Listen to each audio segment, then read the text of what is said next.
Hey everybody, welcome to a Friday edition of Box Seats. I'm your host, Frank Holder, sitting here with comedians known as Talon and Fig. These guys have been in comedy since comedy started. How about that? That's a great intro. You all been in comedy since comedy started. How about that? They go back as far back as Kevin Costello.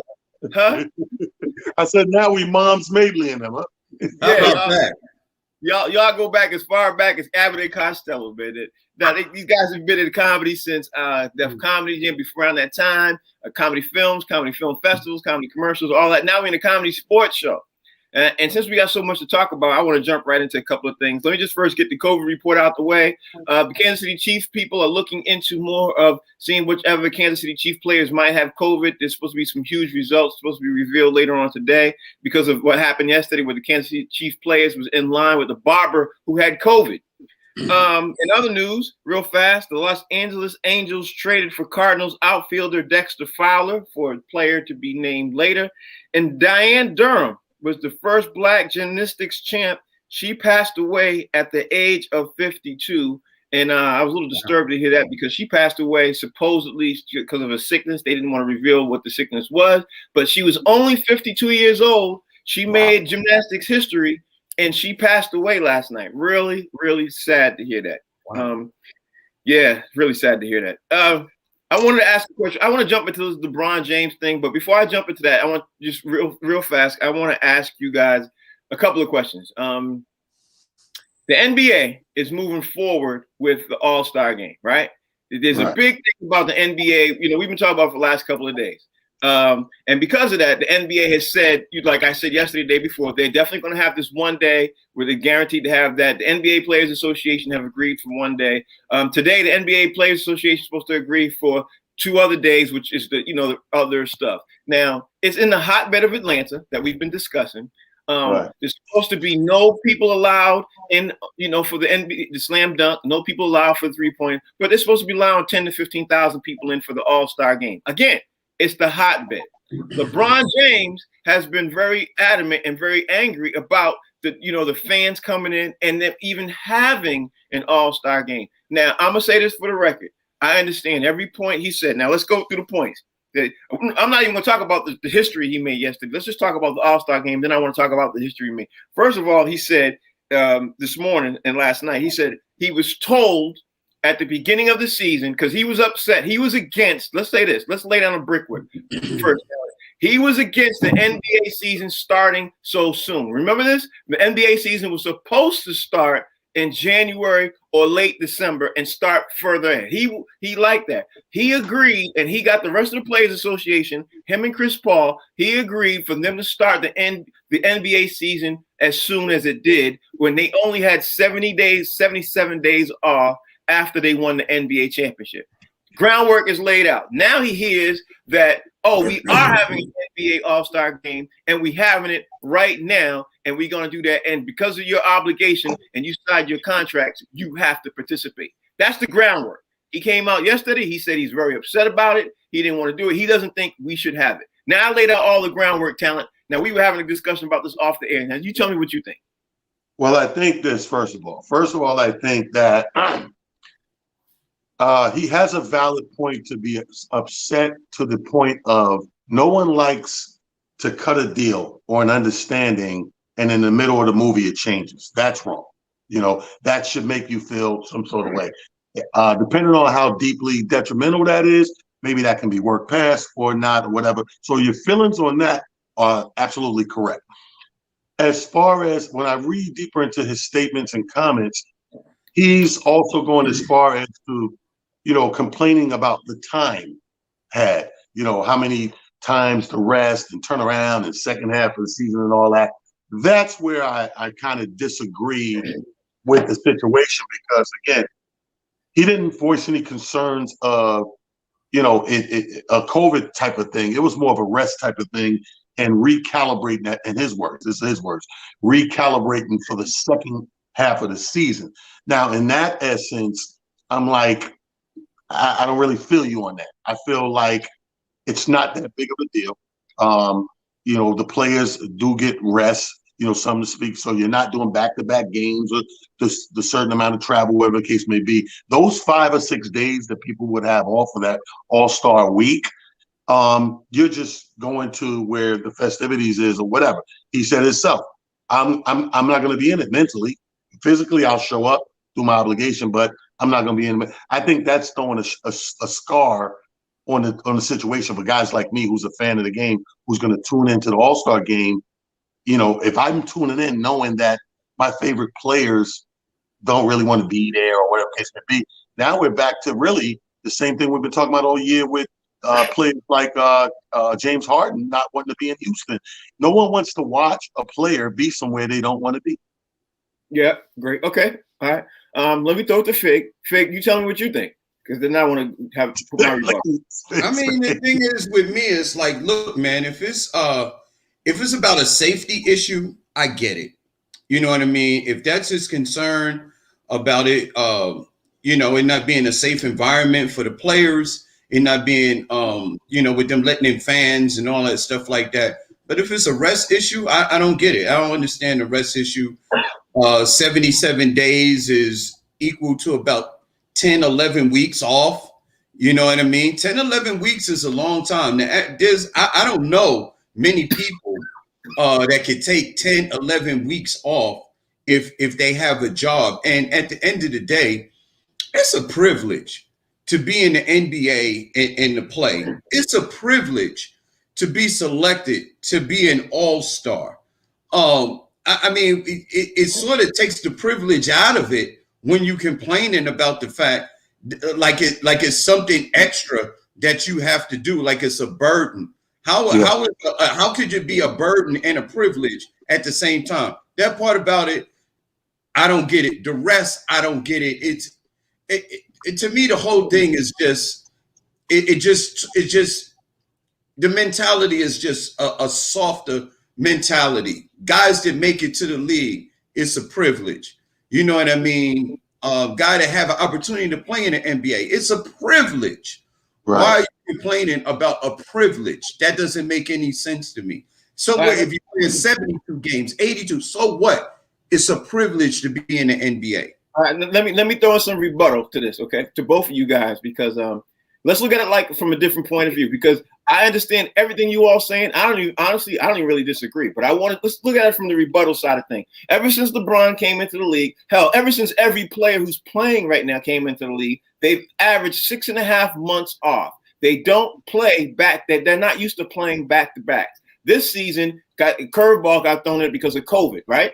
So because the COVID came in, and then because of the bubble, some of those half of the NBA players played in the bubble last season. Then you have them coming into this season told that, hey, we're not going to have an all-star game. We're going to move forward with that. And on top of that, if you sign this players agreement so we can move forward the season, if you sign this agreement, we're going to have more back-to-backs. We're going to have more double headers. And now, since if you're a team and let's just say you're the New York Knicks or the Boston Celtics or whatever, or you're the Miami, it doesn't matter. Okay, now you're going to play today, and when you do the West Coast trip, you're going to play every game. Now, let me just say this. When they do the West Coast games or when they go everything else, we all know in the past seasons, you would play one game, have one game, one day off, maybe two, and then maybe three, and then play another game, and then a day off, you know what I mean? But this season, they're playing, Monday, Tuesday, Wednesday of a West Coast trip, maybe have off Thursday, and then the next day. So those guys are not used to that at all. So I'm saying that rebuttal to say, these guys all agree, not just LeBron, the entire league, all those players with Chris Paul heading up the Players Association, they all agreed to that. And then the NBA said, well, I know you all signed this and everything else, but we're still moving forward with the All-Star game because there's too much money left on the table. That's the thing. That's the issue. So, I mean, I hear everything he's saying. I mean, But here's the thing. Here's the thing you can also I can guarantee you this. By the way this went down, I can guarantee you that they may have said that verbally, but that wasn't etched in paperwork and writing in stone. I can guarantee you that because we wouldn't be going forward with an all-star. Okay, let me do that. What part are you saying wasn't written in stone? The fact that they said that it wasn't going to be an all-star game. You understand what I'm saying? That was a verbal notification to the players. This is what we're going to do. This is how we're going to go forward in the COVID season. We're going to shorten the league. We're going to blah, blah, blah. We're going to come back and do this. They made all of these things of what we are going to do, But I can guarantee you, if this was in writing and etched in stone, we wouldn't be sitting here as simple as saying, oh, it's going to be an all-star game. That was something that probably was verbally exchanged and conveyed from management to players. And somewhere in the middle of the movie, I know how this thing works. At the end of the day, it's a business. And the business people, the accountants are sitting down, crunching numbers and looking at it like, you know what? We need an all-star game. Financially, the people is good for the people, but more importantly, financially, we need it to make all this stuff make sense, and to appease owners and losses and all that, and crunching numbers. It has to happen. So they changed their mind and they said, okay, we're going to do an all-star game. Had this been etched in stone and paperwork between the union and the players, it wouldn't be this simple. But the fact that it is happening this simple, I guarantee it wasn't. You know what you just said? You know what you just did to me? You just triggered off a thought process to me and made me say this. And I'm gonna throw this to Fig too. I can literally see them having some kind of a player strike when it comes down again for the next agreements because of situations exactly like this. I can literally say, I can see it because you're right. They couldn't have written it down, because if they wrote it down, they would be obviously moving forward to All-Star game. No, I agree with you. I think exactly that's going to happen. I think that happens every time, everywhere in the universe. When somebody relies on your word, you give them more, hey man, we're going to do this. And then you get in the middle of the movie and the person goes, yeah, no, I said going to do that, but boom. Or some people act like they didn't say it. We're comedians. We're traveling comedians. How many times have we gotten to a situation where it was supposed to be X, Y, Z? You get there and things start changing in the middle of the movie. You're like, hey, bro, Mr. Promoter or Mrs. Promoter, you said that. Nah, show it to me. Where's the contract? Show it to me. And now you mad because I know we had a verbal and you went back on the verbal. At least say you're going back on it. Don't act like I'm crazy and it never happened. So now that artist, the next deal he cuts, he puts it in there. Fig, you shaking your head, bro. What you thinking? I just want to know, is the NBA exempt from the pandemic? What do you mean? Because everything in the world, not just the United States of America, everything in the world is on a revolving wheel. Everything is changing constantly, day by day. If you're in the medical field, if you're a cop, you're a fireman, a first responder, a teacher, children going to school, people going to work, people getting fired. Everything is changing in America. So is the NBA different? Everything is changing. You talk about the time. They used to having 6 months off. Well, you got 4 months when we went off in the beginning of the pandemic, when we didn't know what was going on. You got your first 4 months then. Nobody was playing anything. Then, after the championship was over, you got an additional 2 months. So you got your 6 months off. It was just broken up because we're in a pandemic. Things are changing. Now, nobody in this NBA season is saying, I'm willing to give back money if we don't play the All-Star game. So they're saying is, we want all our money that's in our contract. And like Talon said, the number crunchers are trying to figure out how the NBA can make enough money to pay everybody and still keep a season going. So here's the thing. They don't have fans. They don't have a lot of things that's going on. There's a lot of revenue that's being missing. So they said, in order for everybody to get paid, we got to do an all-star game. And then you want to complain? Shut up. Okay, now I'll say this. Play the game or freaking quit and go do something else. I'll say this. For the record, Fig sound like he's working for the NBA themselves. Because everything he said is what the NBA owners are going to say. Everything he said. Tell me I'm lying, Fig. Tell me I'm lying, Taylor. Everything he said is exactly what they're going to say. Because you did sound like what's from Adam Silver. Yeah, he sound like Adam Silver. He sound like Mark Cuban. He sound like all the dudes who own the NBA.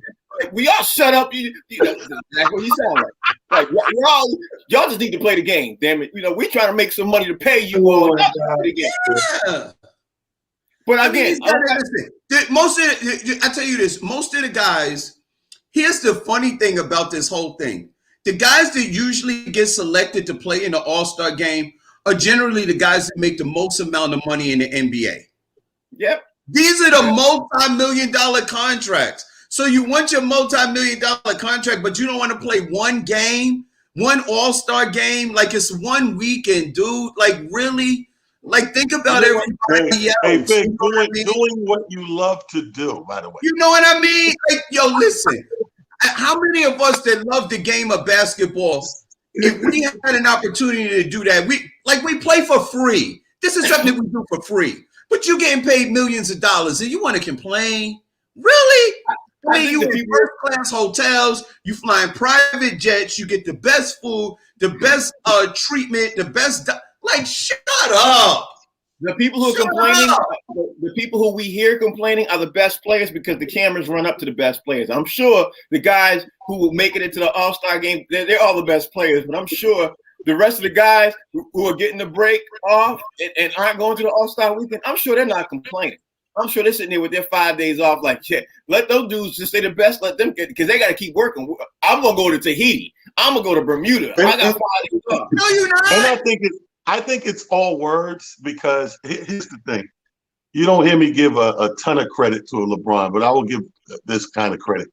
He's an ultimate competitor, right? And ultimate competitors, they talk a lot of ish and they do this and they do that. But when they get in the game, they're going to be in the game. I understand his statement.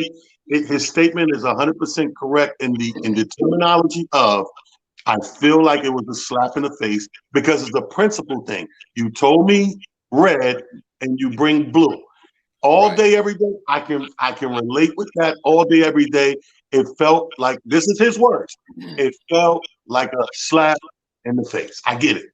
You know what? At the end of the day, I think after LeBron, and I'll say this before LeBron, because I believe that LeBron is one of the most conscientious athletes that we've ever had in American sports.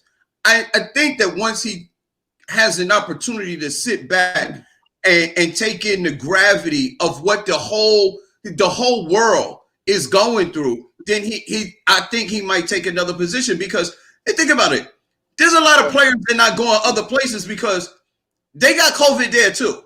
You understand what I'm saying? It's not like a regular, it's not like, oh, it's only in America, but if I go to Tahiti or I go to Australia or something like that, then ain't gonna be no pandemic there either. You know what I mean? Yes, it is. It's gonna be COVID there too. So wherever you go, it's there. You can't escape it. You know what I mean? This is the one time where your money doesn't give you an additional privilege where you can escape something that everybody else has to go through. No, your money don't count here.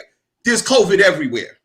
Well, let's get ready to move on. But everything he just said is right. But I will say this: the NBA also instituted last night a traveling ban, a no traveling ban for all the NBA players who are not attending the NBA All-Star Weekend. They can't go they can't go overseas. They can't go to Tahiti. They can't go to the hotbed places and everything else. And why is that happening? Because everything Fig just said. You can't, because wherever you go, the COVID is going to be. But since we talk about LeBron, let's just say this: LeBron could be mad about the All-Star game because he's making a record season right now. LeBron is, we all know he's leading the MVP race right now. But LeBron last night passed Wilt Chamberlain for third of all time for 800 career games with at least 25 points. Now, maybe that has something to do with his mind, of where his mindset is right now about the All-Star game. But he made history last night. He's the only player sitting on that perch. Now, we talk about him and we compare him to Jordan and everything else, but that's a huge stat. What you think, Down? Oh yeah, I think it's an amazingly huge stat. Anytime any player, I always look at stats like this. When you put the names in there, it brings everything into fold and focus. So when you put him next to a Wilt Chamberlain stat, that says a lot right there in itself. Congratulations to LeBron. What I do love about him is his perseverance, and that's why I say, like, he's gonna be the constant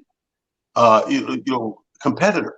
You have these guys who, like, we talk about basketball being a privilege and being a job and getting paid to do it. Yeah, you can look at a game and you can see those guys that show up and you do just that, and then you can see those competitors, those guys who get riled up over the little things and the little tangibles of basketball.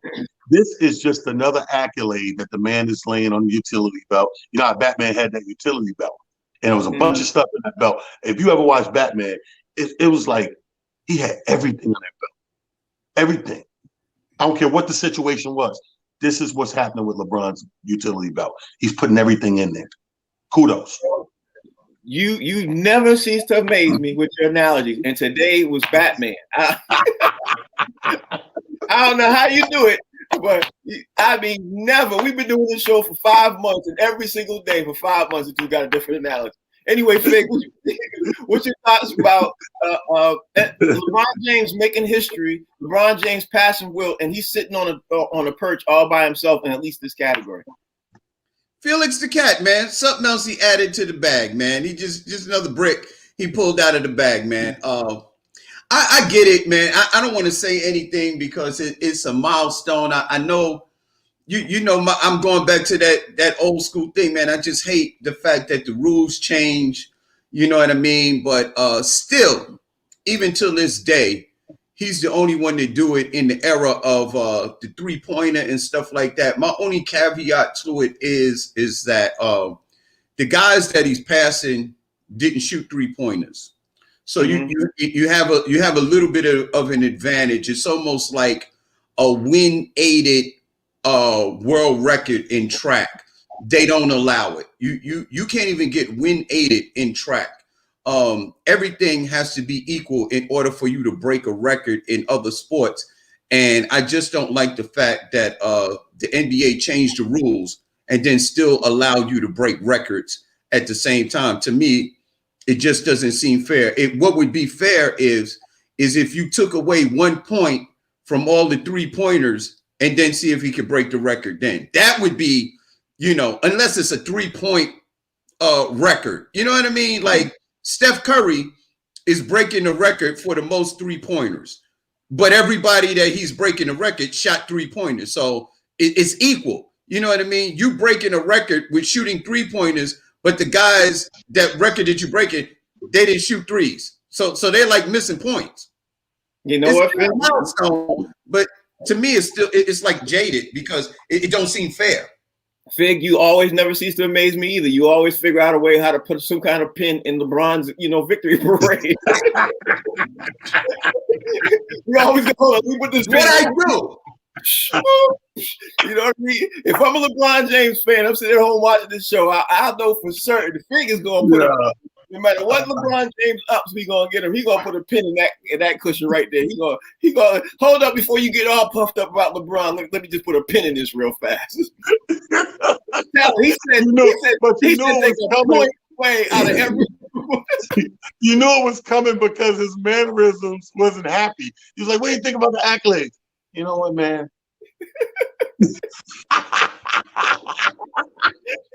And then he said somebody need to go through and take a point away from every 3-pointer. You know how tedious that would be? Go take a point away. That is hating to the haters, the most haters. That's like, not hating, it's real. But hold up. But I'm not counting everything you said because I need to take a point away from every 2 points you put. Fig is upset today, man. He's Woo, Fig, you are on a roll, bro. I got to give you that one, bro. But I got listen between Batman and a point away. Woo, today's show is on fire.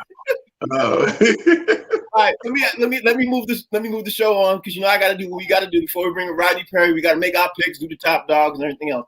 I heard a question this morning, and I thought about it, and I said, you know what? I'm gonna ask Fig and Talent the same question. Here's the question. The question is Tom Brady the best athlete of all time over Jordan and everybody else if he wins his 7th ring? Because he's tied with Jordan for 6 rings. Jordan got 6 rings. Now, when they ask this question, sometimes I'm like, don't y'all remember Wilt Chamberlain got 11? And don't y'all remember, there are other people who got way more rings. Robert Horry got 7 rings. I mean, there are people who got rings. But the question is not how many rings. The question is best athlete of all overall sports of all time. Is Tom Brady that dude? So I'm going to start with you, Talent. You go first. No. The answer would be no because there's a couple of factors that go into it. Like you said, I think you meant Bill Russell with the 11. Here's the thing. When it comes to athlete, the word athlete and being athletic and all that type of stuff, you have to break it down sports by sports and see what it takes to win a championship in that sport. Some things are more teamish than others. You know, if I can use my own word, teamish. So that means that some sports, a man can, like we talk about this sometime in basketball, a man or two can take over and will his way to a win. In football, it's a lot less likely. Your team has to, it just has to click, especially at the quarterback position. We all know you take away an offensive line, ain't nobody doing nothing.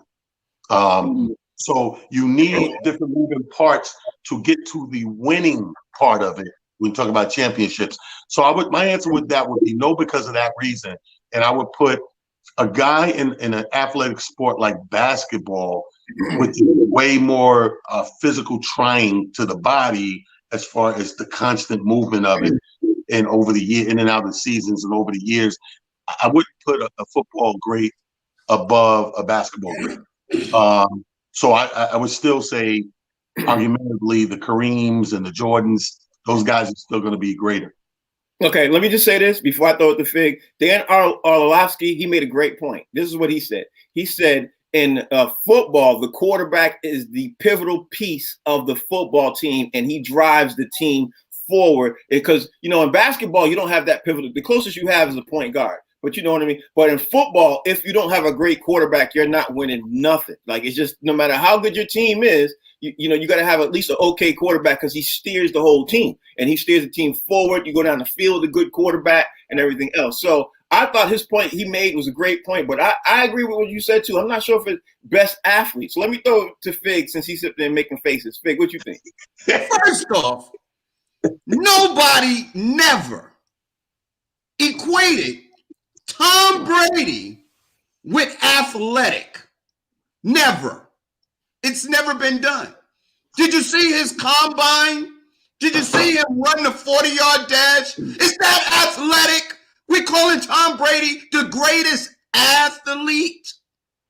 He might be the winningest quarterback, but he's not an athlete. He's a manager. He's a game manager. That's what he is, the greatest game managing quarterback that has ever played the game. That's what Tom Brady is. He's not the greatest athlete. First off, the first 2 to 3 years that Tom Brady was in the NFL, his defense carried him and was responsible for him winning his first Super Bowls. So now we're going to add them all together and act like that didn't happen. Tom Brady's never played one down the defense. He's never been a defensive back.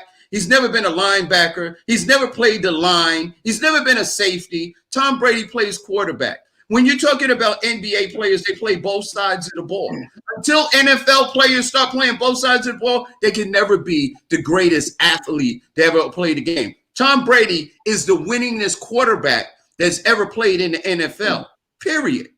Okay, now, everything you guys said is great. I just, you know, when I hear sports talk, I see ESPN and everything else, these kind of questions bother me, because I think they're driven basically for viewership, and the younger viewers who don't necessarily watch or necessarily know about the older. I think that's what it basically is. But I wanted to ask the question because that's the hot topic. Everybody's talking about it, you know, everywhere, all day. They're comparing Tom Brady to Michael Jordan and all this other stuff. Yeah, and in the same segment, I heard this. I heard, are the Kansas City Chiefs the best, or will be, if they win, will they be one of the best football teams of all time to play the game? Now, I'm gonna say this right now for the record. I absolutely think the question is absurd, because the best if you know football and you in that even conversation, you know the Chicago Bears 1985 was the best football team of all time, and the way they won, the way they beat everybody down, the point margin, it ain't even close. And there could even be conversation, you saying the 70s Pittsburgh Steelers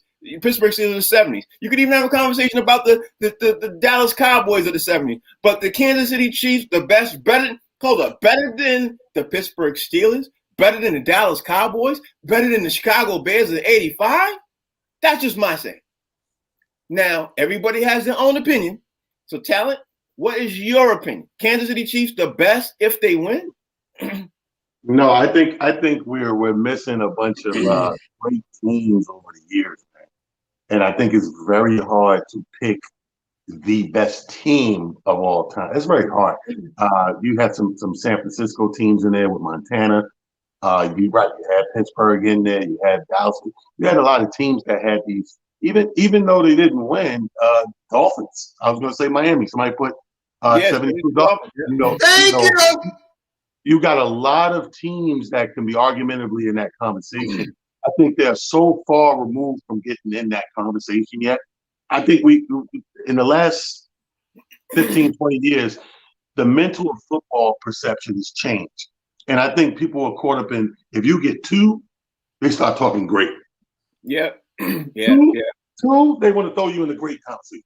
But the conversation, they want to throw you in a great conversation. And here we go. Like the same thing what I said about LeBron. Now football going to start having those impeccable extra stats. This is the greatest team to do it before with red Gatorade. Before they had red Gatorade. Now you're coming up with these ridiculous stats. Yeah, but the funny thing is people are going to be having that conversation because if the Kansas City Chiefs win, let's just say this. If they win, people are going to be automatically talking about, well, they might even be able to get a three-peat. It's going to start automatically with that. And then some people are going to even say, hey, they should have had a three-peat the year the Patriots beat them, which, you can do ifs and all that stuff all day long. That's not, we don't play the game on ifs, woulda, coulda, shoulda. You know what I mean? We don't do that. Because if we did, I'd be throwing the 2 championships the Giants won right out the window. But we don't do that, right? We don't do that. We play for what actually happened. What had happened was the Patriots beat the Chiefs and the Giants beat the Patriots. That's what it is. It's hands down. Fig, what you think? Yeah, that's exactly what happened. The Giants ran up in the Patriots behind. That's exactly what the Giants did. But getting back to the question, is the Chiefs, if they win this year, are they the greatest NFL team? No. It's the 72 Dolphins. They were undefeated. That's what makes you the greatest, undefeated. Now, the Patriots could have been in that in that conversation because they almost, which only counts in horseshoes, they almost went undefeated until they met the New York Giants and got their behind severely whipped. So we're going to talk about the 72 Dolphins being the greatest team ever assembled because they never lost a game the entire season. I will say this. Somebody else does that? I'll say this for the record. The 72 Dolphins won 16 straight games because they only had, 12-game season. So they won 16 straight games. The Patriots that year, I hate when people bring this up because the Patriots that year, they won 18 straight games. So if the season was shorter, they would have won. If it was the 5th, we'd all be drunk. Here's the thing. They won the Super Bowl. Super Bowl is the biggest stage in NFL sports. If you don't win the Super Bowl, you can't be the greatest team. Yep, you let me down. You let me down. That's what it is. You can't even dispute it. I can't dispute it. That's why I hate when people bring up the 72 Dolphins because they say that same thing. But anyway, the Chiefs conversation is what everybody's talking about. They talk about all morning and everything else, and it's driving me nuts. But everybody wants to put on who the best is and who is the best and all other stuff. So I'm gonna leave you all with this last question before we throw into everything else. What do you expect the Chiefs to be? What do you expect the Chiefs to be at in conversation if they win Monday morning? Where do you think the conversation is going to land? Because times change, the conversation is going to put them in. Oh, this might be the great franchise. This is one of the great ones. It might be the greatest. They're going to do that because the times we live in. But I think that I don't think that to be true. I think it's still premature. But I know the way they talk about sports and the way football has a metamorphosis. If that's what we're going to be dealing with, are they one of the greatest teams, if not the greatest team? You got to realize they're doing this. The one thing you got to give these cats, they're doing this with a young ass quarterback. Yeah, that's the difference. The difference is this is not Montana at his peak and slightly over the peak. This is not the great quarterbacks that have been striving. Finally, they get the championship like the John Elways with the two Jones he got. This is a really young quarterback. Yeah, and Patrick Mahomes has been in the playoffs every year since he's been in the league. Yeah. So I think the reason that conversation is going to sway that way is because of the great potential and time gap you have with this guy. That's why this guy signed such a long ass big 10-year contract. because he's so young. Yeah, I agree. Fig, what you think? I think Talent hit the nail on the head, man. He sledgehammered this one, man, because I think the way they talk about Patrick Mahomes, the reason that they're talking about Patrick Mahomes is because of his age, because he will be the youngest quarterback to ever do something like this in the history of the NFL. And like Talent said, I think the reason that they're talking about the Kansas City Chiefs is because of the potential longevity of the career of Patrick Mahomes. Because think about it like this. This kid hasn't even hit his peak yet. Patrick Mahomes literally can get better as a quarterback. Just wrap your head around the fact that this kid can get better. He's 25.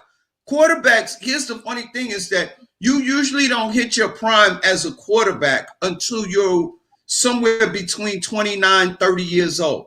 Patrick Mahomes still has another 4 to 5 years on a learning curve. Could you imagine what happens if he stays healthy in 5 years when the game actually slows down even more for him and he starts to see the field differently? It's 36. How old is Brady? How old is Brady? 43. I said he was 37. I was kidding. It's like Brady playing. It's really literally like Brady is playing his son in the Super Bowl. Yeah, he could be. Let's be honest. He could be playing his son. You know what though? The same thing. I heard these same conversations the last couple of years with Russell Wilson. You know what I mean? We heard these same conversations because people were scared about him. But the NFL teams change. You know what I mean? Like you lose players, you lose coaches. You know, so let's see what happens in 2 or 3 years because everybody wants to say, oh, they're gonna make a run for 5, 10 years. They said the same thing about the Seattle Seahawks. They said the same thing. Did you see what you just did, Frank? Did you see what you just did? You see, you say, you lose players and stuff like that, and players come and go. That's why Tom Brady can't be the greatest athlete. Because because the players all changed. They all changed around him. That's why he can't be the greatest. Because it's not all about him. Let me throw in Rodney Perry because we're getting a little bit late. Mr. Rodney Perry, let me ask you, it's just time for your segment with I Agree. Actually, it's called I Disagree. So you tell me, what is your segment, whether you agree or disagree today? And let me just go ahead and say this. Daniel Dugas, the Patriots have the longest winning streak early in the season. So, but we'll get to that later. Go ahead, Rodney. But where is Rodney? Where do I start?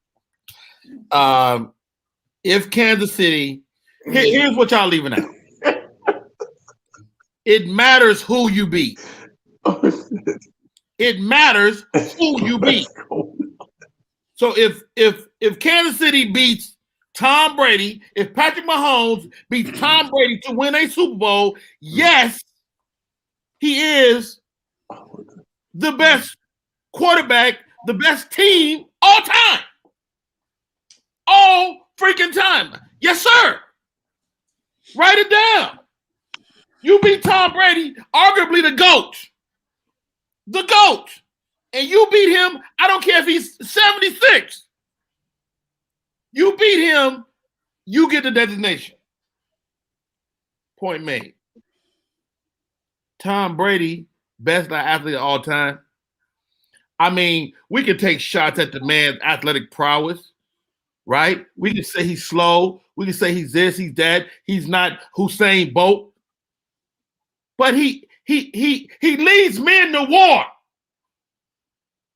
Something is to be said for leading men into war each and every week. Tom Brady has been doing that for the better part of 2.5 decades.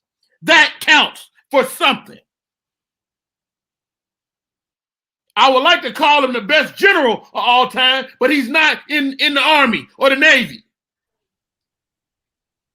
So I'll call him an athlete because he is, in fact, an athlete. You want to diminish his athletic ability because he can't outrun a running back or a wide receiver? No. It's apples and oranges. You don't win without him. I don't care how many people on the team. You don't win without Tom Brady, without Patrick Mahomes, without any number of the great athletes. You can't diminish this man's athletic ability. And then we had a conversation about privilege in the NBA. It's a privilege, my esteemed colleague Fig said, to play in the NBA. Yes, for some people. When you're LeBron James, KD, Chris Paul, Kyrie, James Harden, it's a privilege for the NBA to have you. You know who gave privilege? Miles Plumlee. Cristiano Felicio. Chandler Parsons.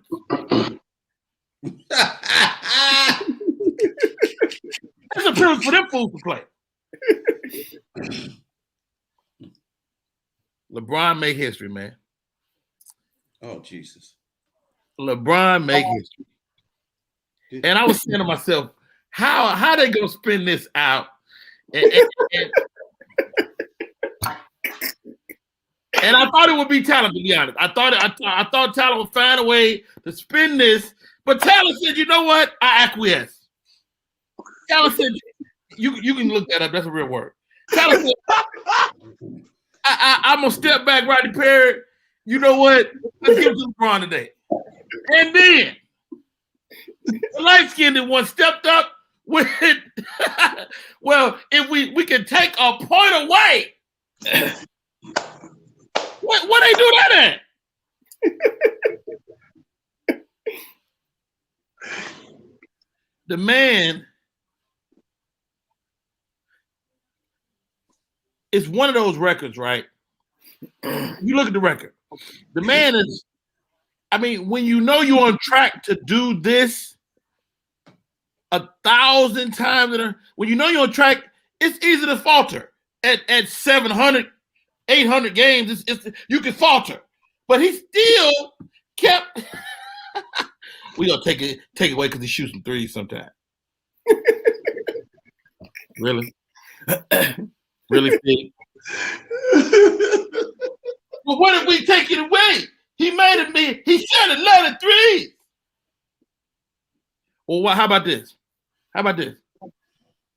Let's take all the points scored on short white men. I agree with that too. Let's take all the points scored on short white men. And then it's probably about we all at the same place since we're taking points away. Steph, somebody said something about Steph Curry not equal. No, he is. No, he not. No, he not. Because of the math of the game. Steph shoots like when you hear people like Reggie Miller. Reggie Miller would shoot maybe 5 threes a game. Maybe that was a high amount. They weren't even taking as many shots at the 3-point position. So I mean, if we want to nitpick, we can nitpick how the game is played over the years, but that's not fair. It's good to see that LeBron is being looked at as an MVP caliber player, seeing as how Bradley Beal has been getting all the press for the last couple of days. I'm glad to see that.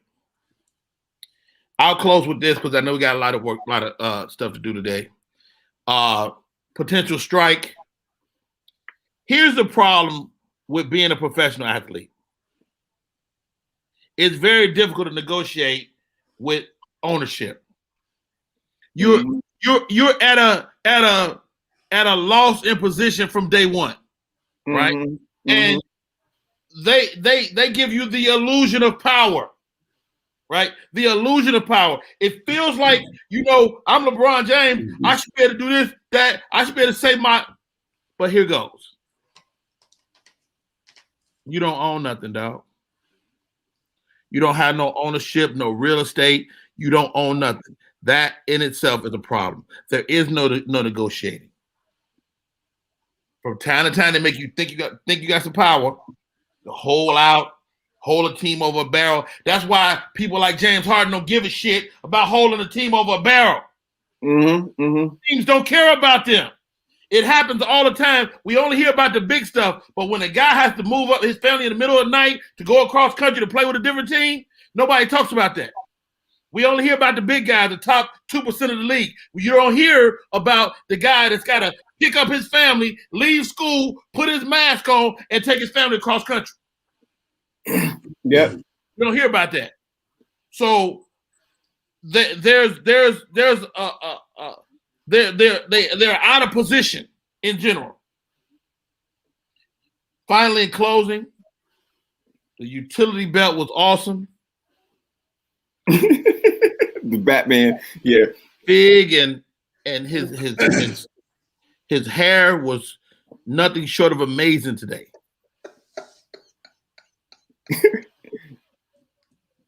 Well, thank you, Rodney Perry, for your report. Tom Brady is great. Mm-hmm. If Patrick Mahomes beats Tom Brady this weekend, he will be great. And if Tom Brady beats Patrick Mahomes this weekend, he will be that dude. Period. Some people think he's that dude now. Fig, your segment, bro.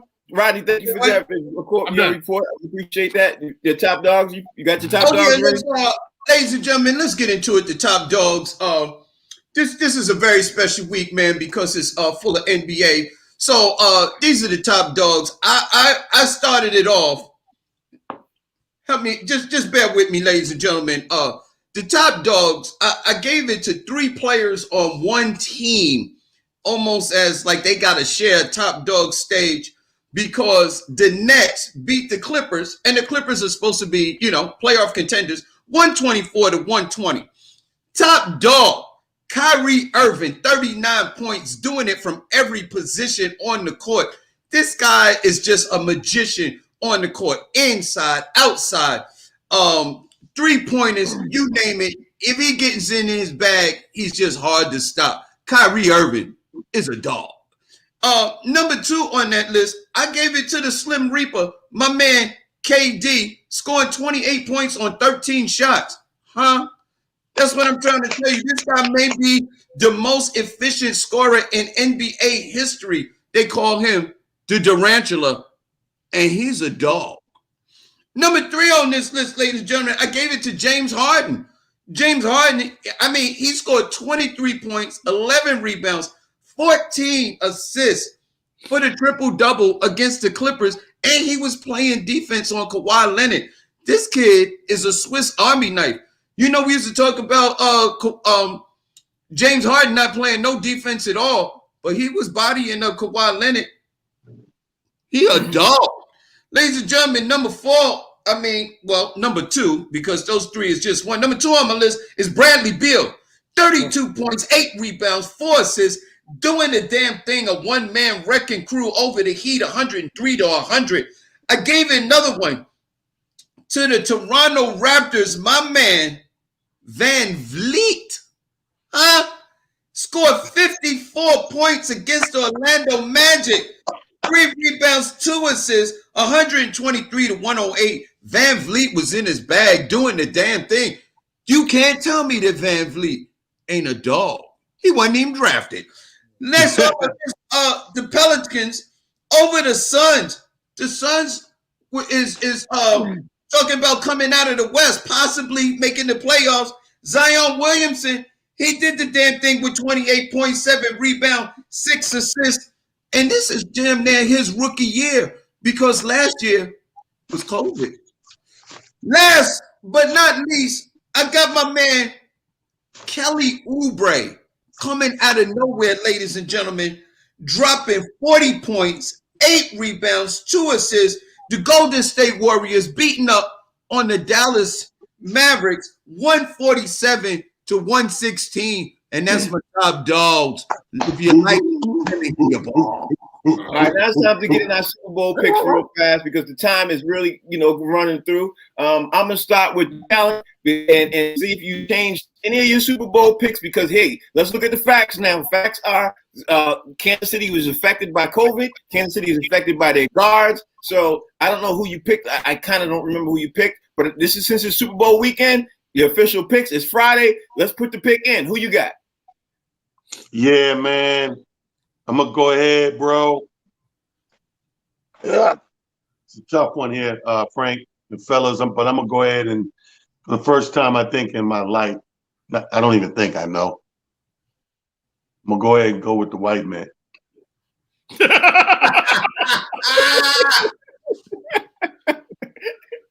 You picking Tom Brady? I'm ashamed. Yeah, I'm ashamed to say it. Because you just look at my T-shirt. Black Lives Matter. First line on the T-shirt. Yeah. I'm gonna go with the white man. All right. So let me ask Rodney Perry. You got you going with the Bucks. So you going with the Bucks? Okay. Yeah. I'm gonna go ahead and go. Go ahead. You going with the Bucks? All right. So let me throw it out to Rodney Perry. Rodney Perry. Everything I just said. The guards are missing. The Chiefs are in some problems, bro. But we'll see. What's going on? Who you got? Hey man, this is a tough one, dude. This is a tough one. Tom Brady throws 3 interceptions this game. He threw a couple of picks the game before, but he finds a way to win. Mahomes,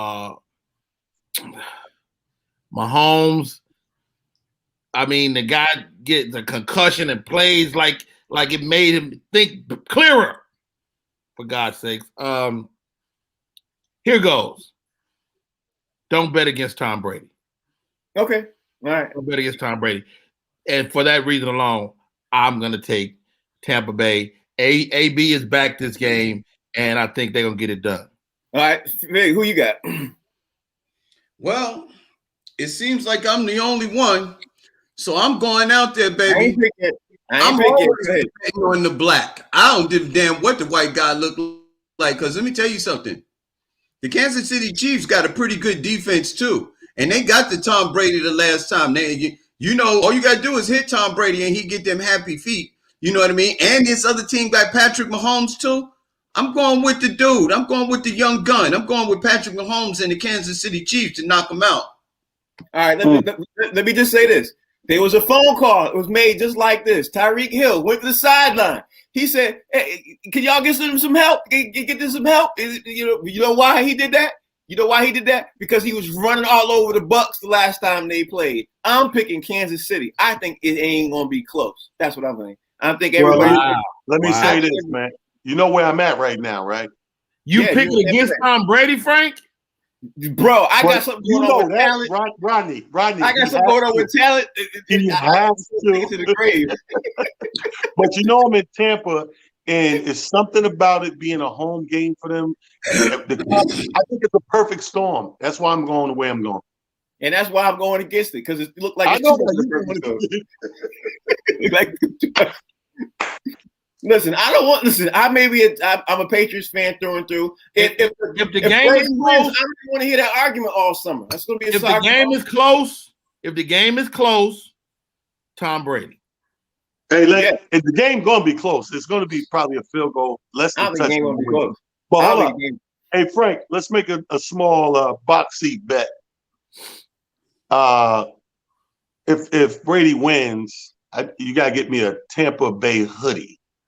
If Patrick and hoodie like $300. Listen. Don't do that. I'm trying to. I know Frank is cheap as hell, and Frank ain't buying no $300 hoodie. Not only that, every time I make a bet, I always lose. So I ain't betting. I'm just saying this is just for every bet that's trying to be made is always a Rodney Perry in the background. Don't do that. That's a lot. That's a lot of money. Hey, that's a lot of money. Frank didn't want to bet me $1. I know he's not gonna bet no hoodie. Frank Homer. That's because every time I bet money, I lose. It could be 50 cents. Every time I say, okay, let me put 50 cents on it, I always lose. Every time I say, I got 50 cents to bet, I always lose. I don't care what it is. I'm not doing That's funny as hell. That was funny. That's funny, man. That's the show for the day, man. Talent in Tampa Bay. Talent to everybody else how they can follow you. Hey, listen, people, if you know anybody in Tampa Bay, tell them to come on out to 55 Live this weekend. It starts off this night with the jazz with my man Mike Phillips and friends. It goes into the comedy during the day with Ida Rodriguez, and then the comedy at night with myself and Joe Torre. And then we roll right into tomorrow night into that old school hip hop with Chubb Rock, Special Ed, Moni Love, Dana Dane. We having a festival out here, man. The comedians just came in. I'm happy. Only dude missing is my man Roddy and Fig out here, man. You know what I mean?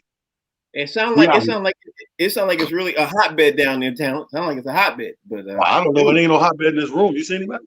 nah. Safe as a mug in this one. Right. I don't. Hey, you know what's crazy? I don't even wear my mask in here. Rodney, your turn. I'm easy to find. RodneyPerry.com is the website. Rodney Perry Live on all social media. Thank y'all for following the YouTube page. It's also Rodney Perry Live. Appreciate y'all. All right, Fig.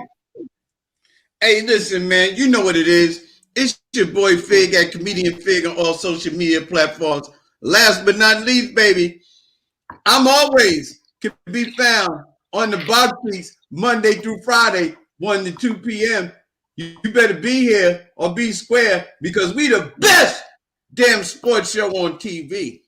Y'all have a great Super Bowl weekend. Y'all have a safe Super Bowl weekend. I'm looking forward to the Super Bowl. I might get my wife to cook a big meal Super Bowl weekend. That'd be great. You know what I mean? That'd be absolutely awesome. So y'all have a great Super Bowl weekend. We'll see y'all Monday morning, same bat time, same bat channel. This is The Box Seats. It's on the channel called The Humor Mill. Y'all be safe.